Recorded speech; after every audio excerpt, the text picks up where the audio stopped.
tragedy of the commons. Right, let me just explain this word. Commons means things we share in common. We share the air, we share the soccer field, we share the river, we share the sea, we share the fish. So that's the commons. The tragedy is that it's very difficult to protect things we share, because the individual people can exploit it and do bad things to it, and they'll benefit from doing that, which makes it difficult to protect what we share. And I'm going to be talking to you about some very big picture things about how we are interacting with the world. There are bacteria growing in a bottle. Okay, now do you know how bacteria grow? They divide. One splits into two, then each of those split into two. That's how bacteria grow. You've seen that? Next time you get a sore throat, that's what's going on in your throat. Let's just imagine that every minute the bacteria are able to double in number, because every bacteria divides into two. At 11 o'clock at night, there's one bacteria in this bottle. At midnight, that should say 12 a.m., at midnight, the bottle is full. Okay? So it goes from one bacteria to full in that hour. I've got 3 questions for you. I want to see you can answer this. It's very difficult. First question. At what time was the bottle half full? 11:59. Pretty good. 11:59. You'll get that. Right? Because the next, after one more minute, that half is now the whole thing. Good. If you were an average bacteria in that bottle, at what time would you realize you're running out of space? What do you think? What do you think? 11:59. What do you say? Yeah, 11:59. Around there. Why is that? You understand percentages, guys? Okay. At 11:59, you've still got 50% of your space left. At 5 minutes to midnight, the bottle's only 3.1% full. There's almost nothing in that bottle. Have any of you ever heard the term the elephant in the room? Right. This means there's something very, very big that nobody wants to talk about, which is why you don't see this on TV very much. Unfortunately, human beings are behaving much like the bacteria. This graph over here, you do graphs? Maths? This graph is the amount of human beings on the earth since the year 0, the calendar we use. And you'll notice it's about the same. And then all of a sudden around here, something happens. And boom, up it goes. See that? So when I was born, there were about 3 billion people in the world. I might look older than you, I'm not that old. Maybe you think that. Right, we just passed the 7 billion mark. Because in Ireland, in the 1700s, the population also was rising. And eventually they were eating all the food that they could eat from the land of Ireland. And then something went wrong with the potatoes. Yeah, all the poor people had to eat was potatoes. And the potatoes went bad. And they had no food. And a lot of them just died. Bang. And the population crashed. What does sustainability mean? You can keep it up indefinitely. Any graph that goes like this is not sustainable. It can't. Nothing increases forever. It will always make a flat line in the end. We can be sustainable in how we live and avoid these crises, or we can be unsustainable and have these crises. And some of these crises are continuing today. Temperate rainforest, which is our forest type we have here, worldwide we're down to about half. Tropical rainforest we're down to about 40%. Big fish, so that's tuna, swordfish, sailfish, sharks, anything bigger than that basically in the sea. We're down to about 10%. The rest are all caught. What's growing is a thing called the economy, which is the amount of stuff that people buy and sell from each other. This is presented as the big thing. Now I want to show you this, guys, because this won't be very long. You'll be adults. You'll be able to vote like your parents did this week. And how you see the world is going to impact our future. This is the modern industrial age thinking, that the economy is the big thing. This other stuff is small things. The environment, yeah, we'll look after that. When we fix the economy, we'll worry about the environment. It's some little thing down there. Our society, yeah, we'll do what's good for society if it doesn't impact the economy. Right now requires oxygen, which is a natural resource. The water you drink is a natural resource. The clothes on your body were made of natural resources. The food you eat came from natural resources. Every single thing in your life started out here. From that, we make our world. How many of you flew on a plane in the last year? Okay. That's a lot of natural resources. And once we're busy, once we've done it, it all goes out there. Every iota goes back to the environment. Landfills, the air, the water. So the picture actually looks like this. This is more close to how the world works. And folks, I like a good argument. If you don't agree, tell me. But our society has things that are not the economy. Your time with your friends that you enjoy. Your time with your family that you enjoy. Your volunteer work. There's a lot of things that are important in your life which have nothing to do with the economy. Our society is bigger than that. The economy serves us. It's not a living thing. When you flush your toilet, I've got some bad news for you. Here's what happens. That stuff, that nasty stuff, goes down and makes its way into the sea. What happens in the sea is bacteria, just like those ones in the bottle, start to munch it. Something eats the bacteria. Something eats those things. What does it get eaten by eventually? Fish. Who eats the fish? Now if you go, ooh, shouldn't go, ooh. We need to realize we are connected to this process. We always have been. Every animal is, including us. We are not separate from that. That's how it works. That's how it's always going to work. The waste of one system is the input to the next system. We have two problems in this picture. The one is there's non-renewable resources that we become dependent on. And the other one is that even the stuff that nature can turn back into what we need, we're making so much of it that nature can't turn it back anymore. In other words, we're catching more fish than nature can make every year. We're using just more resources, renewable resources. We're using more trees than nature can make every year. That's how it's going. When they get a bit more money, are they really going to get around like that? No. They'd rather get around like this. But when people get a little bit more money, that's crazy. I'd rather have something like that. How many of you come from families that have the SUV or the minivan? Show of hands. Okay. Right. Then, when people get a little bit more money, they go and get even bigger toys. Start to become toys. Maybe those. When our wealth increases, whoa, I'd rather have one of those. That is neat. And then our wealth increases a little bit more, and in coastal cities like this, you see tons of those. And what's the number? Think about that for a second.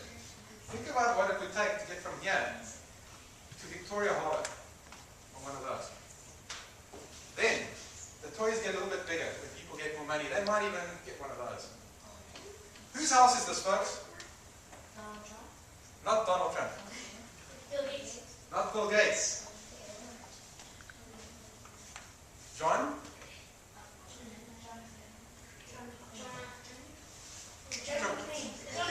John Travolta. He's an actor. Well, you'll see, if you haven't seen some of his movies, you'll see some. He's a very good actor, actually. This is John Travolta's house. He has his own Boeing 707. And he flies it around for kicks.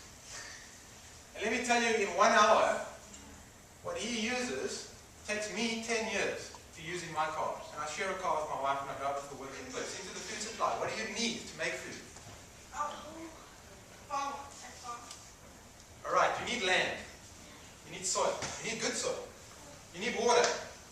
You need sun. What's the next thing you need? Somebody said it there. Gas. You need oil. Oil is the biggest input into our food supply in terms of dollars.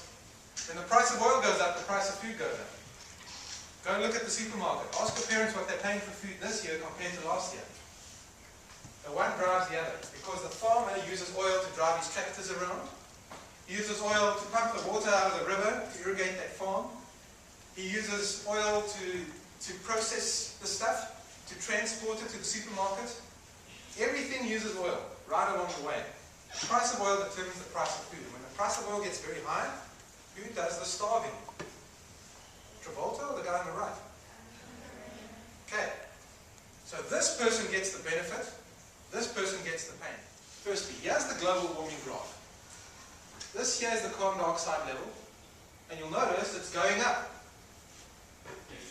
This red graph is the average Earth temperature, which, can you see it's following it? Now you'll notice that it goes up some years and down some years. So every time it gets colder doesn't mean global warming stopped, and every time it gets hotter doesn't mean global warming got worse. Because it's the long-term trend that we're looking at here. The problem is, I'm going to show you all the other aspects, which are not global warming, just global warming. The problem is, does everyone know what pH is? pH is a measurement of how much acid is in the water. So when you taste that club soda, you're tasting acid. Because our carbon dioxide is dissolving into the sea, it's turning the sea into acid. And you can see it by the dropping pH in the sea, which is being observed. It's exactly following the carbon dioxide increase in the air. And the problem with this is that all the animals in the sea at the bottom of the food chain, all the little shrimps and planktons and things, have shells. Those shells, they cannot grow in acid. Right now, they're growing their shells a little bit slow because the acid hasn't got that bad yet. If we don't do anything about it, they won't be able to grow. We'll disrupt the ocean food chain, which, by the way, we need. That's one of the effects. What are the other effects of this carbon dioxide problem and global warming? What can you think of? Yeah.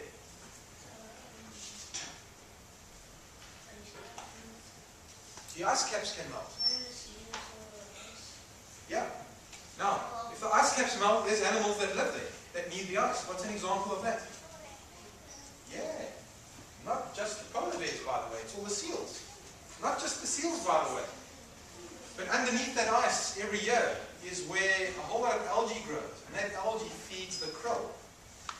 And what eats the krill? The whales.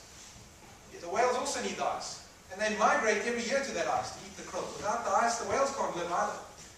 So a whole lot of animals get pushed into extinction. Story. The real story here is that when you leave nature alone, it knows how to fix itself.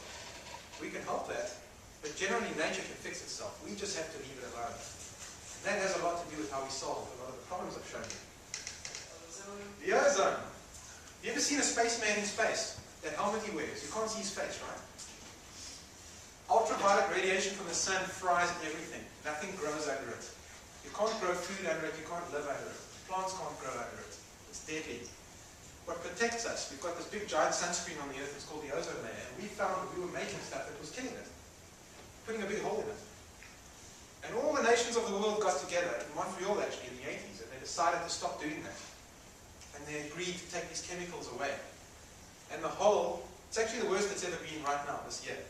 But they expect it to slowly start fixing itself. By the time you're my age, it should be fixed. But this is an example of how people have fixed things. We all have power to start something. Let me just show you an example of what one person is doing sometimes. You wouldn't have heard of this person, but he's affected us right here in BC. His name is Bill Valentine. He's a biologist from New Zealand. And in New Zealand, all their fish had disappeared out of their coastal seas. They just disappeared. They were caught by fishermen. And he said, the problem is how you're trying to protect them. You're setting these quotas every year. You're going to catch this amount of this fish, this amount of that fish. But you don't know how these fish all need each other because they're in a food web. You catch so much red snapper, you might have just destroyed the next species. He says what you have to do is actually cordon off a whole area and say nobody fishes there and let this whole food chain recover. And you can fish outside that because fish swim. They'll move outside, you can catch them there. And he proposed the first place to do this. It's called a no-take zone. Basically, no fishing with big boats, little boats, no fishing by anyone. And all these fishermen said, you can't do that. I've been fishing there. My daddy's been fishing there. My grandfather fished there. And they threatened his life. They wanted to kill him.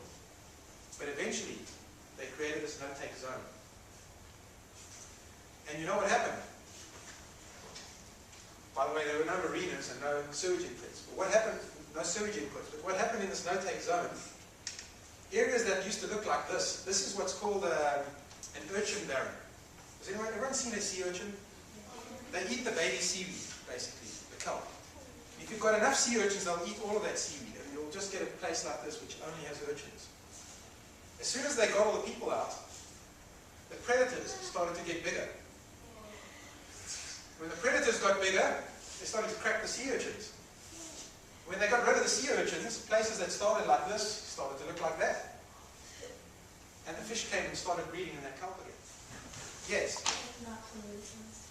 How do you not pollute? Don't throw garbage or anything. Don't throw garbage around. Yeah. Do you not drive as much? Try and drive less. Take your bike. Yeah. Reuse things. How many of you, have you ever had a no garbage birthday party? Consider this. I've got a 5.5-year-old kid. When he has a birthday party, I tell all our friends when they come in with their kids, bring something you can wash, a plate and a cup, and a knife and a fork. You don't bring anything you eat out of your hands, but everybody brings. And all the food is dished out on their own plate. And they all feel good about it, by the way. And there's not that big bag, black bag of garbage at the end. They go home with their plate and they wash it at home. That's how you reuse. Is there anyone here who can't do that? Try it. Try it. Take a stand. What else can you do, guys? Yeah. Carpool. Carpool. Brilliant. Make a process like They make lots of? lots of waste. Yeah. Exactly. And remember, everything you buy will become waste. Right? So the less you buy, the less you're going to waste. So we need to buy what we need, not what we want. We've got to think, do I need this? Yes. Organic food, absolutely. Pick up waste that you find, like a candy that someone drops and you put in the trash. Brilliant. Anytime you influence people, you're going to make a big change. That's Mr. Ferris, did you say? You started this environmental team, they've got something at the junior school. Those people have made a big difference because they've made a whole lot of people do something different. And so can you. You'd be surprised what happens when we go home and we start telling our parents, don't make this choice, Mom, make that choice. And here's why. You know what? Your parents have got 30 or 40 years to live, and you've got 70 or 80 years to live. This is much more important for you. They don't have the same stake in this as you do. If you want to secure your future, you actually have to go out there and influence people and talk to them at every opportunity. Every opportunity. Don't miss one. Make this your business to sort this problem out. And I believe you will. You know, I met with someone the other day whose mother has worked as a volunteer at this school. This was just last week, and I didn't know much about the school. She told me a lot about it. And it seems to me to be a school with a difference. There's a lot of people here that think a lot. There's a lot of people here that think about social aspects of the world and how to fit into the world. And that's why you're all here today, by the way. And you have an opportunity to be a thinker, more than the person at the next school. And I know you will. I know you will.